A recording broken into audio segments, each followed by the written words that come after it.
guys, let's get right into this. This is Big Bear 77 back at you with a real quick video. We got Smackdown on September 13th. Let's just get right into the action. It was an action-packed night. We got AJ Styles with the opening segment, coming down talking about his win at Backlash. But wait, here comes John Cena on a return, coming down, getting in the ring, and he's tired of AJ Styles. So we folks, that's kind of getting old. It's boring. I'm the face that runs this place. The champ is here. These are all things that John Cena used. I mean, AJ Styles, come up with your own stuff. But anyways, John Cena makes his return. Here comes Dean Ambrose. They're all talking about how they deserve a title shot. Dean Ambrose even calls out John Cena and says that I don't really care what you have to say. I thought it was a very good segment. And then into Shane McMahon, where he says, we'll talk about later about your one-on-one rematch, Dean, for the title. However, AJ, you will be facing at No Mercy John Cena and Dean Ambrose. Whoa! But later on tonight, you will be facing both John Cena and Dean Ambrose with a partner of your choice. So it's up to AJ Styles to find a partner. Thought it was a very good segment all together. Shane did a great job. John Cena, Dean Ambrose, and even AJ Styles all did a great job in this segment. It was a great opening way to open SmackDown once again. I know, I'm being a fanboy again, right? Anyways, back at it. Next we have Hype Bros versus the Usos, a rematch from Backlash. I thought it was a very good match. I actually did. The Usos, the new attitude. This time they didn't come down in all black. They wore the white pants. But still, no face paint. It's a new attitude. The Usos went on to win the match. It was a very good match, I thought. You know, I kind of like this new characters the Usos are playing. So, then now that comes down the Miz to the ring. And he's talking about how the never-ending Intercontinental title tour is still continuing, and here comes Ziggler to interrupt, calling out The Miz on his cheating ways. That's right, he called out The Miz and Maurice on how they cheated to keep the Intercontinental title, and basically he tells Miz, why don't you really go back at it next pay-per-view, one-on-one, no wives, no girlfriends, no nothing. It's just me versus you, one-on-one, so you could earn some respect around here. I like the idea. And enters Daniel Bryan. That's right, Daniel Bryan comes down, standing on top of the ramp, says that basically, title, I like the idea. He gets his rematch. Blah, blah, blah, because you cheated. If it wasn't for Maurice, you cheated because if it wasn't for you, Daniel Bryan would not be the Intercontinental Champion. Anyways, Miz says, I'm calling my own shots from here on out. I said I wanted to renegotiate this contract, so until it is, this title will not be defended on SmackDown or anywhere else. No one's getting a shot. And he walks out of the ring, leaving Daniel Bryan standing side by side with Dolph Ziggler. Kind of an interesting twist to things here, right? We had AJ throughout the night looking for a partner. He talks to Baron Corbin, who said, I'd rather be fighting you, and went down to fight Apollo Crews. He also talks to the Kane, who just laughed at him in his face. Really interesting trying to find a partner, AJ, huh?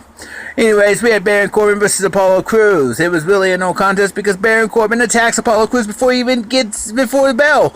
Knocking out Apollo Crews, and I don't know where they're going with this. But then we hear Jack Swagger's music, and here he comes. Jack Swagger is now on SmackDown Live. As of 12:01 Tuesday morning, he became a member of the SmackDown Live roster as his contract on Raw ran out. But I like his new attitude. I like the way he acted. He's coming here to make a name for himself. This could be interesting. I want to see what way they go with this. Anyways, Becky Lynch comes down for an interview before the women's 5-way match. She thanks the fans. She calls herself Becky Balboa because they're in Philadelphia. She then proceeds to watch the match.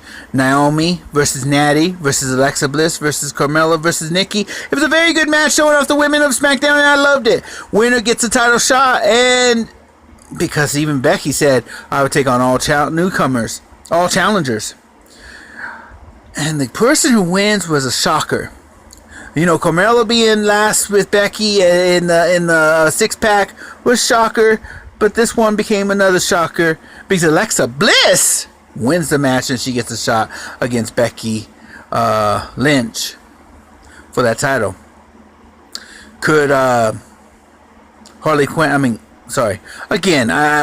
she looks too much like Harley Quinn now, but could Alexa Bliss get a shot or win the title? I don't know. Next up, we had Heath Slater coming down to sign his contract. Oh, Heath Slater is a member of SmackDown Live. He signed the contract. Then he proceeded to talk. And I like his shirt, by the way. I want one of those. But then he proceeded to talk about how they take on any newcomers. Did you see Rhino's face? He didn't seem like he liked that too much. But they would take on any newcomers anywhere, any place. And the Ascension comes down. They tell Heath goes, whoa, Shane, tell them they can't fight us. There's a table in here. There's a carpet. Shane goes, no, we can get that out, guys. Let's get in here and get to the table out. Roll up the carpet. We got a match going.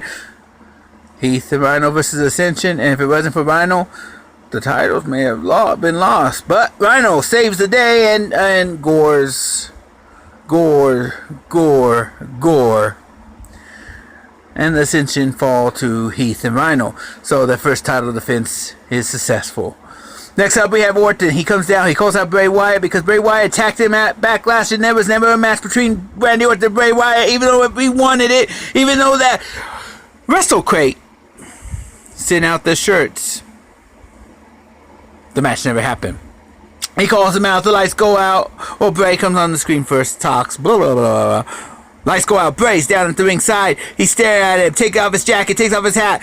It looks like we're going to have a fight. Lights go back out. It comes back on, and Eric Rowan standing behind Randy Orton. Knocks him down. Goes to pick him up. And an RKO out of nowhere. They're building for this Randy Orton, Bray Wyatt feud. That's all I can think of. Wow. Last but not least, we had AJ Styles teaming with who did he get? He got no one because the general manager picked his tag team partner, James Ellsworth. So here comes AJ Styles. He's in the ring. He's waiting for James Ellsworth to come down. James Ellsworth starts to walk down, and boom! The Miz attacks him from behind, knocking out James Ellsworth. The Miz decides to join AJ Styles because it was a slap to Daniel Bryan's face. He said, I should be main eventing Daniel. I should be main eventing. Decides to join AJ Styles and again the ring to take on John Cena and Dean Ambrose, who go on to win, by the way. It was a very good match between them. At the end, they were celebrating. John Cena's up on the ropes. When he gets down, Dean Ambrose drops him real quick. You knew it was coming. They're going to be opponents at No Mercy. Very good match. Very good night. And it's a good night for me.